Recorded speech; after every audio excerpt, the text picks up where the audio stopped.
Well, thank you guys for taking some time on a Sunday night. Obviously, we got this big storm coming in, which is my kids are excited. I know people feel differently about snow, but my thing is if it's cold, I'd rather it snow. So I'm excited for the snow tonight. But we're gonna we Pastor John casted the vision for 3 services, and this is something. Honestly, we've been praying about even pre-COVID, even pre-transition with Pastor Don is something that we've been really asking the Lord how we create more space to reach more people at our campus at Wyckoff specifically. And so even though we're doing it to reach a smaller amount of people pre-COVID in a safe way, I really believe that it's a launching point after COVID that we can have more space to reach more people and use our campus to really grow. And so I'm excited about it.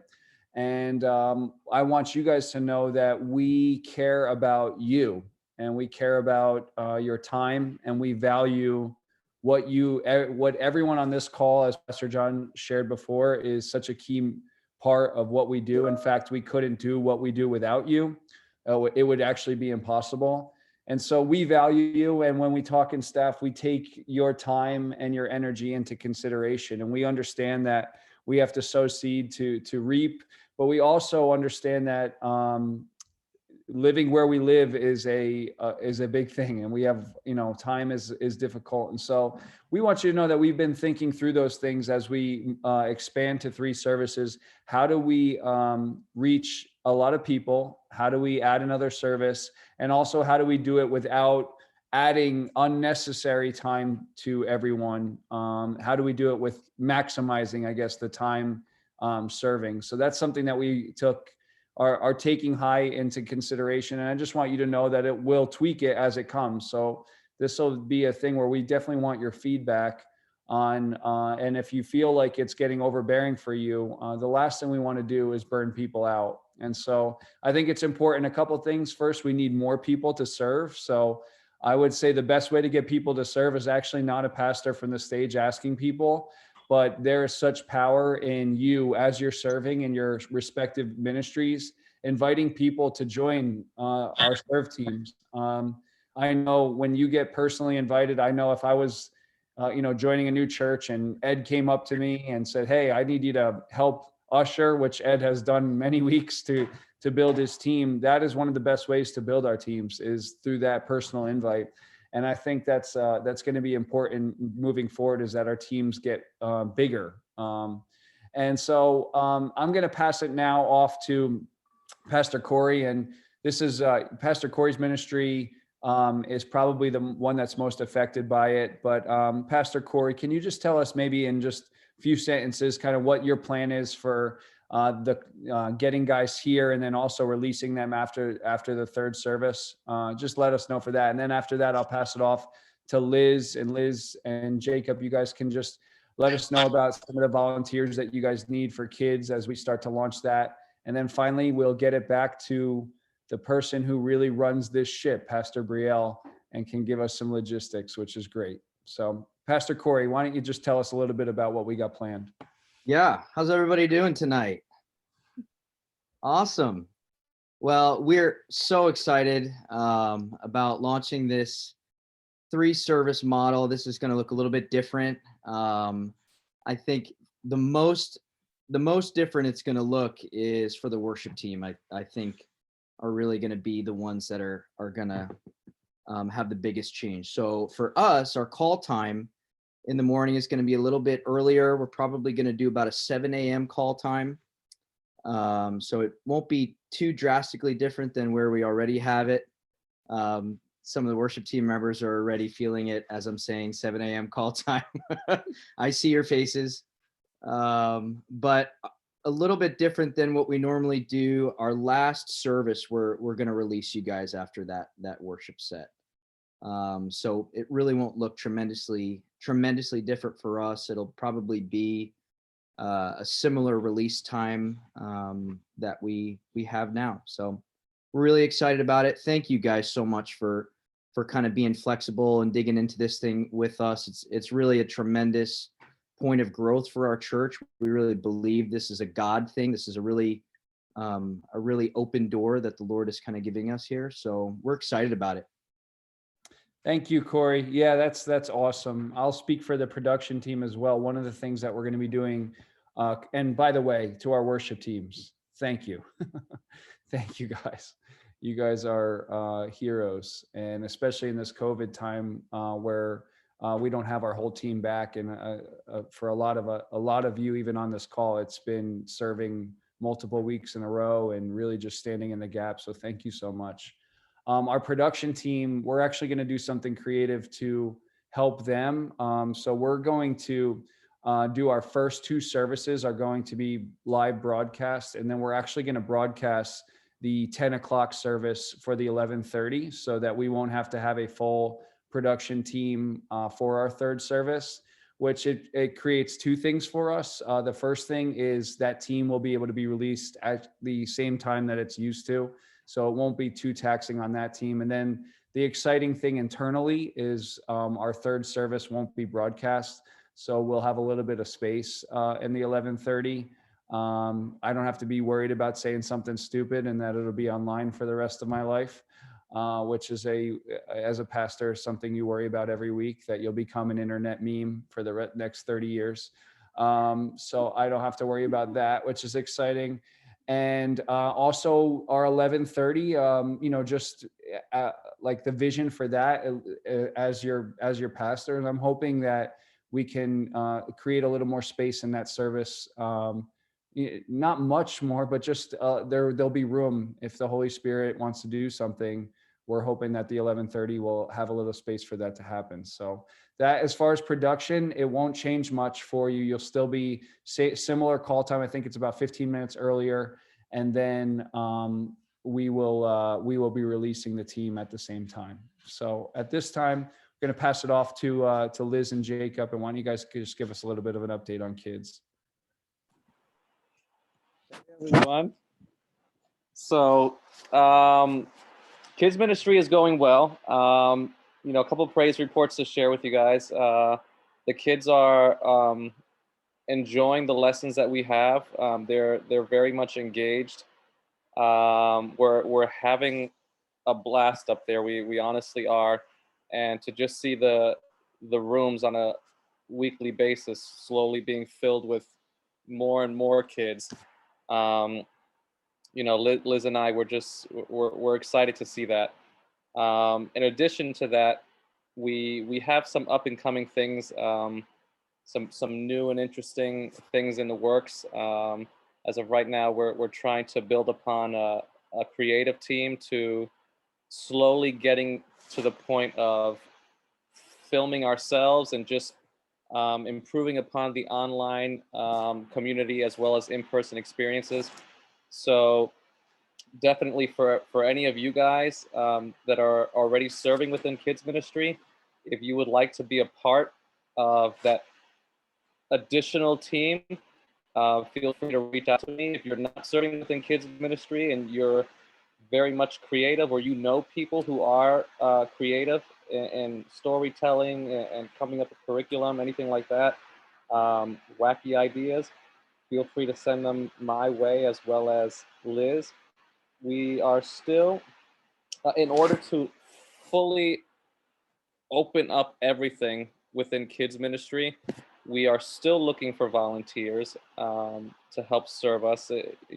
For me, working with children is really rewarding. You don't really get to see the fruits of your labor during the time, but I'm telling you, it's the one of the most rewarding experiences ever. So talking about volunteers, I'm going to pass it on to Liz as she goes over a little bit of what to expect with preschool. Hi, everyone. So as Pastor Dan announced today, we are looking to open a preschool up in the near future, in like the very, very near future. I'm really excited, and I think it's very important that we have the toddler room and the preschool room opened up for the kids. Not only is it important for the parents to be able to sit and listen to the service, but the kids really need it just to learn about God and just to be in an environment where they can just sit and learn. So if you know anyone who would like to serve, who enjoy being around little kids, and just pouring out to them, please just like send them over my way. If you see me in church, or they can just email or call the church office, and I would love to get in touch with them. Um, it's really important just to get us to launch preschool and toddler open. I think it's very like imperative, as well as getting more families back to church. Um, but yeah, so I have big plans, and I'm just can't wait for these preschool and toddler rooms to open. Yeah, that's awesome, Liz. And that's been a prayer since the beginning. And I know you guys have talked about creatively on how to do it, even to keep our kids safe, which is really awesome. You and Jacob are doing an excellent job with that. And so just so everyone knows, because there's been some really actually good questions of like, well, how come we're moving to 3 services, and why don't we just push the 9 a.m. more? Well, we're getting closer to capacity already in our 9 a.m. Which is exciting, by the way. But we're actually forecasting that once we create space for the preschool rooms to open, that there's going to be a large influx of families coming back. And so what we don't want to happen is people to come back and they can't register for a service because everything's full. And we just want to create space for people to come back. And then as they come back and the restrictions are dropped, I mean, who knows? Like I really believe that our church is just getting ready for a really incredible growth. More people to connect and join and be a part of this family for what God's doing in New Jersey. And so that's a little bit of the vision with that. As we open preschool, we really do feel like more families are going to come back. And I've already talked to multiple families who have said as soon as preschool's open, like we'll be there week 1. So we're excited about that. So at this point, I'm going to pass it off to Pastor Brielle. And why don't you kind of give us some of the nuts and bolts of this whole thing? Perfect. I can definitely do nuts and bolts. I love that I'm seeing like we've got volunteers on here from every team. I love every campus of our church, obviously, but I think Wyckoff is probably the best. So, don't tell the other people I said that. Don't tell my coworkers that I said that. But one of the things I think that makes Wyckoff really unique is we actually have the most like teams. We have the most volunteer teams of any of the campuses. So I see production people on here. I see security team people on here. I see ushers, greeters, kids. I see people who work in Sunday school. I see worship team people. Like it's just awesome to be part of this big group of people. There's 40 people on here right now. And so it's really great to be here. And we've got plenty of people who were not able to make it on tonight, and we're recording this for them. So give them a little wave right now, because they're going to see you in a bit. They're going to see you when they go on and they watch this tomorrow or during their snow day. But I know that logistically there are questions that come up with 3 services. How is this going to work? How's that going to work? So I just want to talk through just a couple things for you guys. A lot of things are actually staying the same. Like a lot of things are not going to change that much. So for example, like the huddle, that's still going to be a thing. So we're still going to huddle before our services. We'll still ask you to come 15 minutes before services. So if you're serving whatever service you're serving at, except for our worship team and our production team who have a much earlier call time. But for our other volunteers, we're still going to huddle before services. We're still going to kind of walk through those types of things. Planning center is still going to be a thing. We're still going to send everything out through planning center. There's a lot of things that are staying the same. Of course, there are some things that are going to change. One of the biggest things that's going to change is we will need to know from you guys what service you want to serve at. So it's not just like an automatic assumption that, oh, if you're serving at the 9, we're going to assume you want to serve at the 8:30. That's not how this is going. So you can expect from us in the next week to 10 days for us to reach out to you and ask you, okay, what service do you think you want to serve at? And you might be a 9 o'clock person, but you might say, that 11:30 is really calling my name, which is fine, which is great. Or you might be a 10:45 service person, and you might say, my goal for 2021 was to get up early anyway, so put me down for the 8:30. So my point is, you can expect us to reach out to you over the next few weeks to find out what service do you want to be part of. So get that in your mind, start thinking about it. If you're a family, start talking about it as a family, as a couple, to figure out what fits you, what works for your schedule. We want to take care of you. So we know that serving, especially at the Wyckoff campus, that we ask like for a lot of your time and a lot of your energy and a lot of your efforts. I know that you guys don't just get to like always just come to church and just enjoy. A lot of you guys, sometimes even Sundays where you're not on, you get put on. Literally this morning, Kelly, I'm not going to call her out, but Kelly Harrison like texted me and Liz at like 8:30 and was like, "Hey, I'm not on, but do you guys need me?" And I was like, "Yes, I need your help."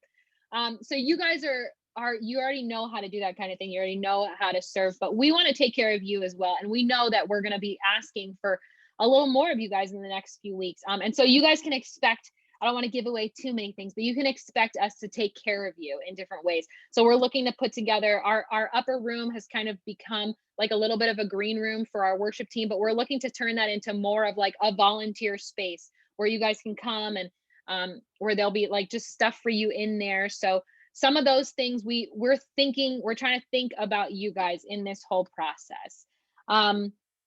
Logistically, for each of your teams, things are going to look a little bit different. And so your ministry leaders are going to reach out to you about some of those things. So like if you're a kids worker, Liz and Jacob are going to talk to you. If you're a worship person, Corey's going to be talking to you more. We'll be talking to the ushers, the greeters more, just about a few different things. But in all honesty, our services are going to look very similar to the way they look now, except for the fact that we'll be on more of a time crunch. Like we're going to have to stick to our schedule a little bit more for those first two services. So in a lot of ways, things are not really going to change that much.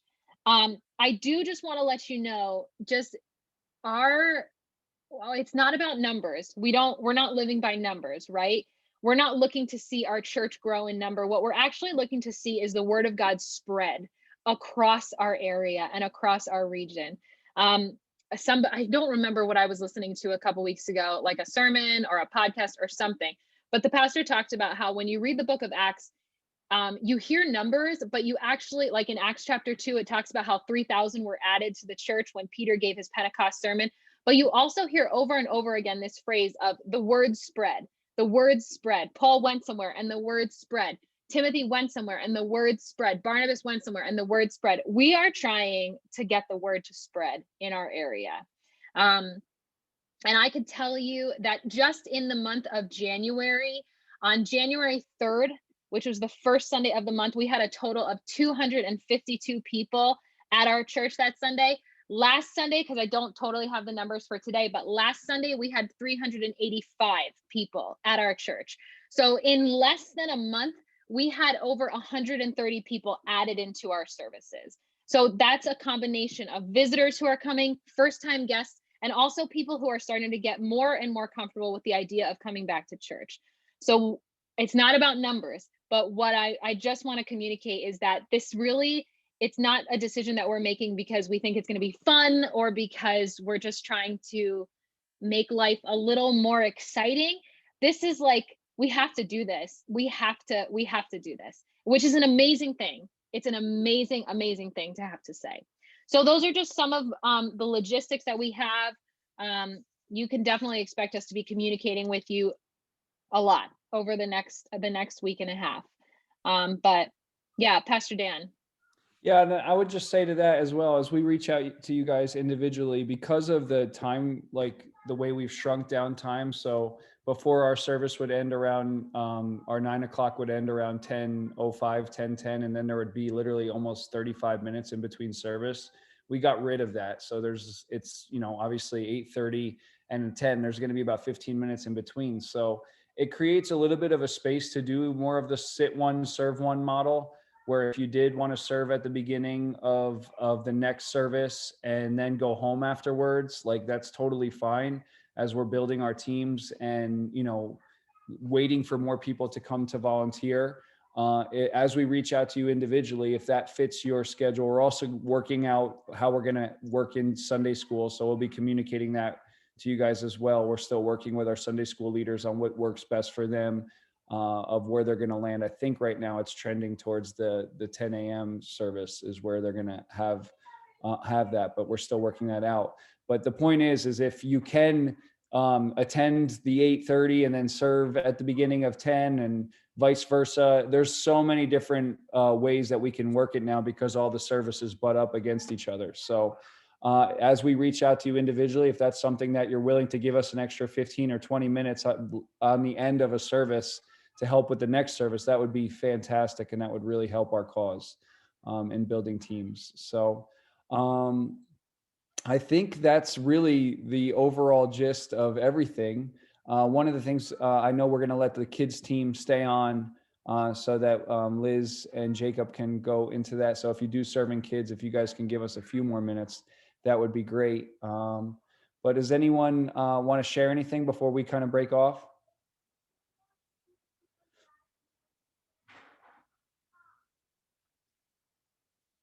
Love it. Well, we love you. And I love silence. It's the best.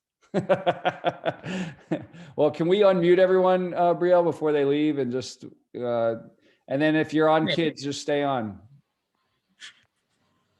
Well, we love you guys. We're so thankful for you. Thank you for everything. As we reach out to you one-on-one, if you have questions, concerns, please talk to us about it. If there's something that we can do better to help in this, or if you're thinking through, it's change, obviously, and change is different. And so it's sometimes difficult to walk through changes. So just communicate with us. We want to know what's going on in your head. And we're believing the best is yet to come. Amen. Amen. Amen. All right. Love you guys. Thanks, Pastor. Have a great day. Bye-bye. you. Love you guys. Love you guys. Bye. Mama out. One. Oh. Give it to me, AJ. Bye-bye.